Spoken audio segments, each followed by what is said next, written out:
Boom das Commodities, um programa, uma notícia esquisita aqui, ó. Brasil Caranguejo, que isso? Coluna, Brasil Caranguejo, mais de 50 milhões de brasileiros passam fome no Brasil, no país pós-golpe de 2016, publicado em 2 de setembro. O título do texto faz referência ao crustáceo que anda para trás. Perpetrei a analogia do caranguejo com o nosso país ao ler a síntese de indicadores sociais SIS, divulgada no último dia 5 de dezembro pelo Instituto Brasileiro de Geografia e Estatística, IBGE. O estudo aponta que o total de pessoas em situação de pobreza no Brasil foi de 54,8 milhões no ano de 2017. Segundo a ONU, é considerada em condição de extrema pobreza quem dispõe de menos de 1,9 dólar por dia, o que equivale a aproximadamente 140 por mês. E a linha da pobreza é de rendimento inferior a 5,5 por dia, o que corresponde a cerca de 406 por mês. Enfim, muita gente pobre mesmo. Houve uma ampliação de 2 milhões de pessoas que passaram a viver em situação de pobreza a partir de 2017, em comparação a 2016. Esses quase 55 milhões de brasileiros vivem em média com menos de R$14 por dia, 406 mensais. R$406 mensais. Esse aumento é de 4%. Já a população que sobrevive em situação de extrema pobreza aumentou 13% no período de 2016 a 2017. Isso significa 15,3 milhões de brasileiros em condição de miséria, sem o direito social e constitucional mínimo da alimentação. Também em 2017, o trabalho informal alcançou 37,3 milhões de pessoas, o que representava 40,8% da população ocupada no país. O Brasil não foge à regra do mundo atual, que, de acordo com a ONU, nos dias atuais, mais de 1 bilhão de pessoas são extremamente pobres, em uma população global de 7 bilhões de pessoas, ou seja, 1/7. Aê, gênio! Muitos problemas sociais enfrentados por toda a população são produzidos exclusivamente pela pobreza. A violência é um exemplo disso.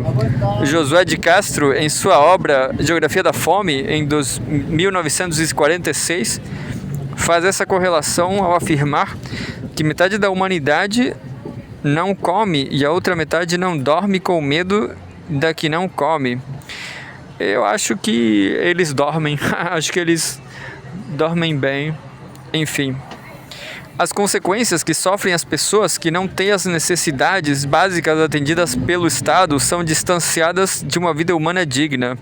Os atuais índices de pobreza e extrema pobreza comprovam um grave retrocesso socioeconômico, pois o número de pessoas que viviam em situação de extrema pobreza no Brasil havia diminuído de 7% ao ano em 2001 para menos de 4% até o final de 2014, graças ao PT, né?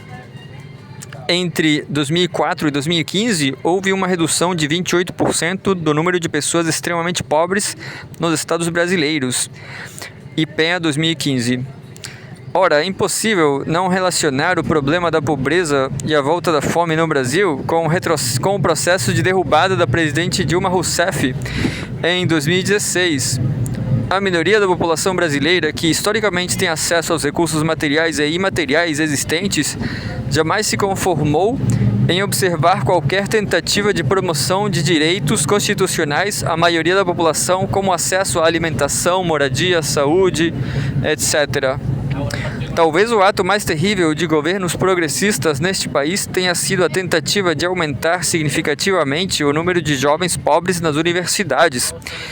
Isso, citação, despertou os instintos mais primitivos da classe média brasileira, que se não possui o grosso do capital financeiro concentrado em 1% da população, possui o privilégio de sentar nos bancos da universidade, adquirindo educação formal e, consequentemente, tendo mais acesso a alguns tipos de cultura conceituados como superiores a outras pela sociedade.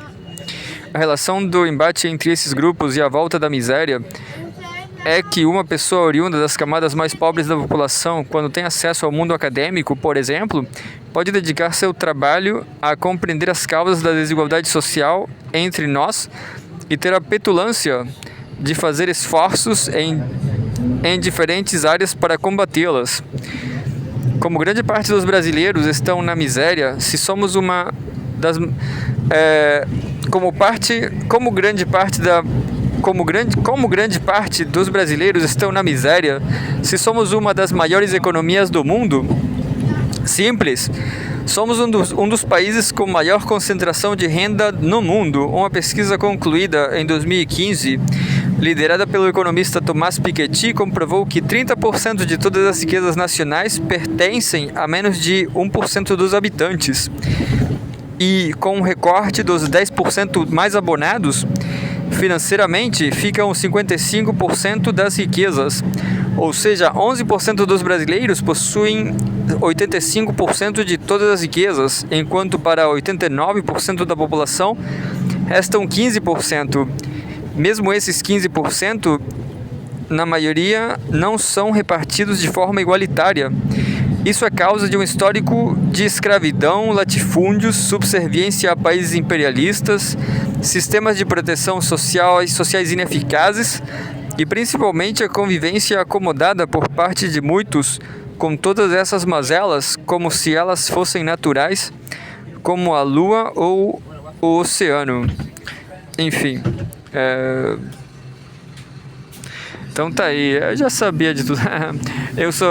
Aqui no Chile apareceu um dado que diz que o Chile é mais desigual que o Brasil e o México. O Chile é mais desigual.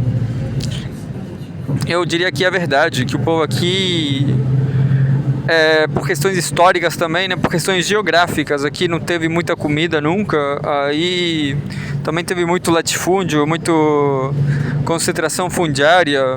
O povo aqui não se anima a fazer grandes protestos, entendeu? Não se anima a fazer grandes revoltas como a balaiada, etc.